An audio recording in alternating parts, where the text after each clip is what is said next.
Today we're going to increase the boost to 15 psi and we're going to adjust the fuel rack for extra fuel at full throttle. The combination of the extra boost and the extra fuel should help this 2,043-pound 3-cylinder 719cc turbocharged intercooled Kubota diesel-powered Saturn coupe accelerate up to 60 miles per hour a little bit faster. How much faster? That's a good question. We speculate that over the past few months, we've increased the power output of this little engine by as much as 75%, and that's kind of pushing the limits. Anyway, adding more boost and more fuel is always going to make the car go faster, unless the engine blows up. Well, then it won't go at all, and that would suck. So as a bonus, we're also going to try something different. In today's bonus experiment, we're going to see what happens when the exhaust system's temporarily disconnected. Will that make the car go faster? And will it help the exhaust gas temperatures? Stick around and find out. Let's start off by adjusting the fuel rack for more fuel at full throttle. To adjust the rack, well, we need to remove this rack adjustment screw located at the front of the engine.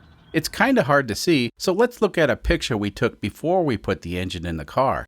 Now this thingy here is the rack adjustment screw, and when this picture was taken, the screw was shrouded with some sort of anti-tamper device. Meh, we since removed the anti-tamper device and most likely voided the non-existent warranty. Anyway, that's the guy. Let me remove this from the engine and I'll show you what we're going to do with it.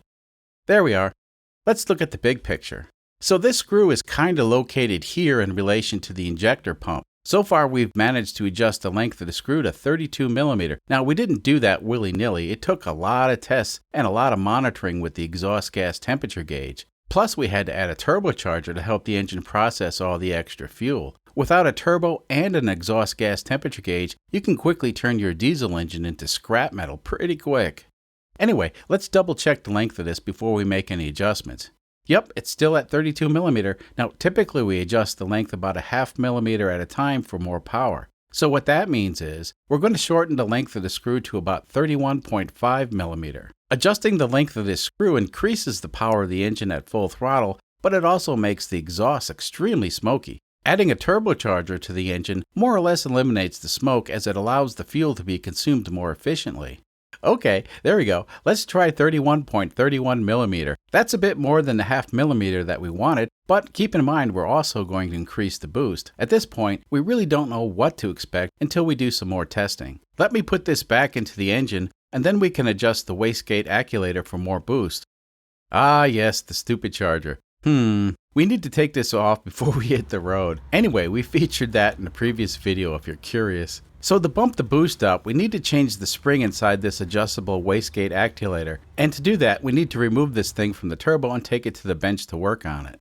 So if you've been paying attention throughout this video series, well, the spring we're going to be putting in the wastegate actuator is the original spring that was installed in the actuator to begin with. So we are more or less back to where we started. Well, sort of. You see, at this point, the adjustable wastegate actuator wasn't necessary at all, and the original wastegate actuator that came with the RHB31 turbo would have been fine. We took the long road to get to this point, but we also learned a lot along the way, and we didn't destroy the engine. Believe it or not, this little Kubota is more expensive than a 475 horsepower 5.3 liter all-aluminum GM LS crate engine. Obviously, the aluminum V8 is a better deal as far as making the car go faster, but they ain't giving those away for free. On the other hand, this Kubota D722 engine was donated to the channel by our #1 patron, Stuart. Thank you, Stuart. This Saturn experiment has exceeded all our expectations, and the little engine just keeps delivering. Now, as most of you folks know, the Saturn's going to the scrapyard by the end of the summer, but we will of course not be scrapping the car with this engine in it.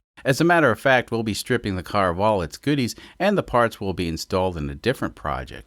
Okay, I think we're all set. Off camera, I'll put this back on the turbo, and I'll show you something else we had to do. So in the previous episode, we installed the MADMAN EMS3 engine monitoring system on the Saturn. Installing the EMS3 was super simple, however we wanted to equip the Saturn with 2 tachometers, one for the driver and one for the audience. Normally, both tachometers should be able to share the same signal, but this cheapo tach uses a bizarre signal and the EMS3 wants to see a normal signal. So we ended up having to split the signal, and using a bit of electronic magic, we got the cheapo tachometer to work. The good news is, now we have 2 tachometers. I'll keep my eye on the crappy one, and you folks will be treated with a full array of data as we go down the road. So I guess this is the part where we transition from me talking to me driving the car. Give me a second and I'll make that happen. So right now we're heading out of town to do an acceleration test so we can find out if more boost and more fuel makes the car faster. But really, I think we already know the answer. The question is, how much faster? I think playing this scene and fast forward makes watching the data from the EMS3 just a little bit more interesting.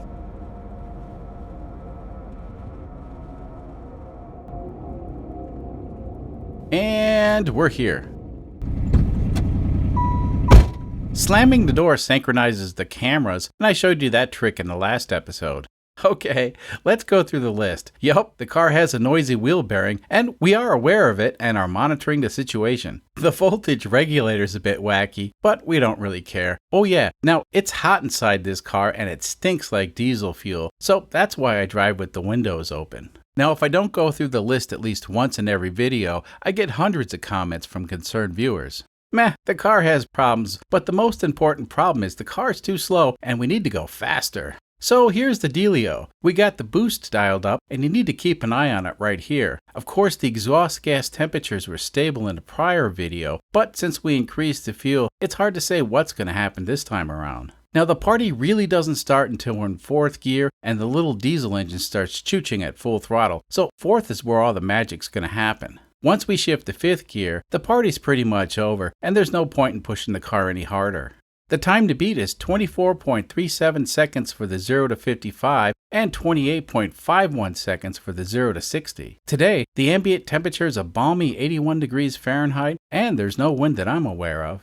So that's the tech briefing. Any questions, comments, or concerns, you can write them below. And while you're there, can you click on the like button, please? Alright, let's do this.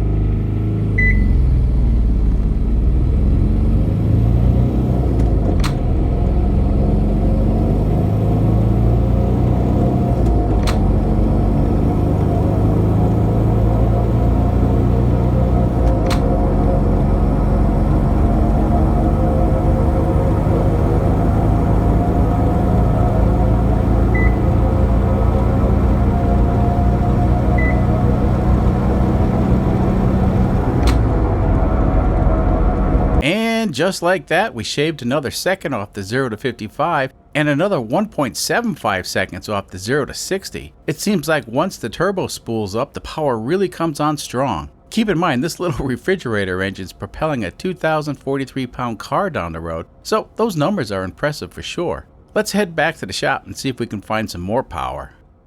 Alright, more boost and more fuel did the trick, but let's try something different. Now, a lot of folks have been saying we need to modify the exhaust system for better flow, and that actually makes sense. Except we ain't going to modify anything. Instead, we're going to disconnect the exhaust system and see what happens. So the reason we're taking this shortcut is, it takes a lot of time and money to build a completely new exhaust for a car that's basically on its way to the scrapyard. Now if we discover that the free-flowing exhaust helps, well, we'll include that concept when the little Kubota engine's transferred to the new project car. So I would love to disconnect the exhaust right here and just let the turbo dump exhaust under the hood, but I ain't gonna do that. Instead, we're gonna disconnect the exhaust down here where we put a V-clamp in the system. Hopefully you can just about see the V-clamp. Unfortunately, the best way to gain access to that clamp is to crawl under the car. Meh. Okay, so now you can get a better idea of where we're going to be disconnecting the exhaust at. So fast forward a bit and the exhaust is disconnected.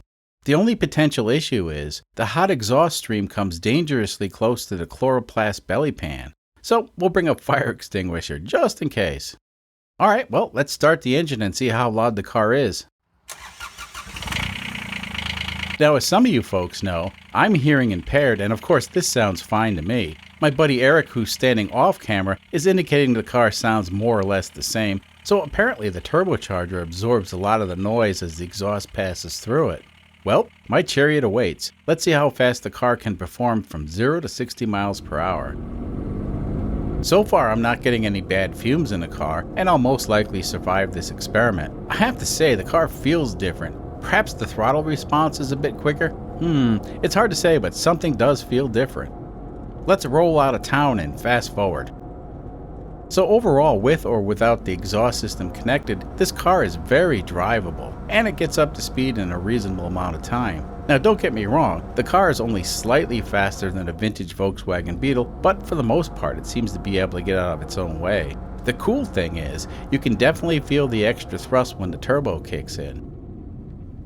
And we have arrived.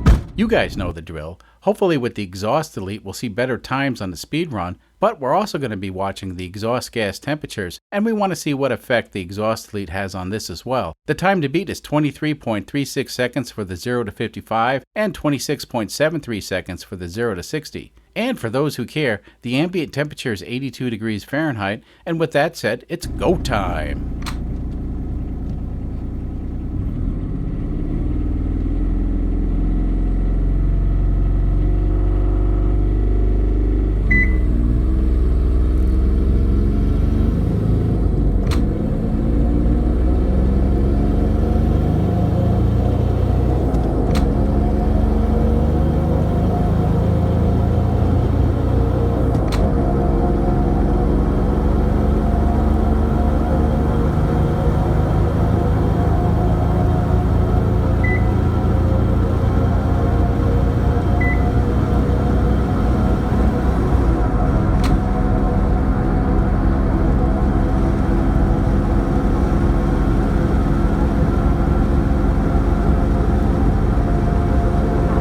Well, I was not expecting this. The car is actually a fraction of a second slower with the exhaust disconnected. Now, keep in mind we do multiple runs and the car was consistently a fraction of a second slower. You know, it's frustrating when something like this happens, especially since the exhaust gas temperatures was actually lower during the 0 to 60. Now, after we hit the 60 mile per hour mark, I switched over to 5th gear and gave it the beans, just to see how the exhaust gas temperature would react. And sure enough, in 5th gear the temperature started going up, but it really wasn't bad at all. So just for fun, we're going to replay this speed run and include the data that we captured in the previous test. Now, both screens are synchronized to the chirp sound that signals the start of the test. Yeah, that sound. So we have no exhaust and full exhaust. We want to watch the exhaust gas temperature data right here. Now, I've watched this plenty of times already, and it's too easy to get focused on other stuff. The thing I want you to see is how the exhaust gas temperature was lower with the exhaust system disconnected.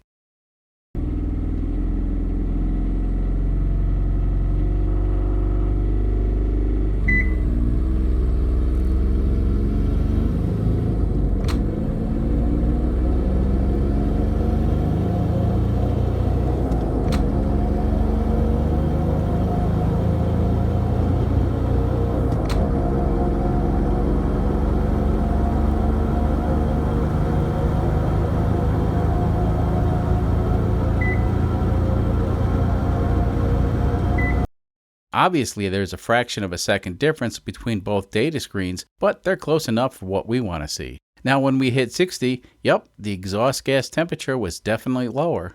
I can't explain why the car was slower, and it is what it is. The point I find interesting is the temperature change. And yeah, we definitely need to change the exhaust to a larger diameter pipe when we put this engine in a different car.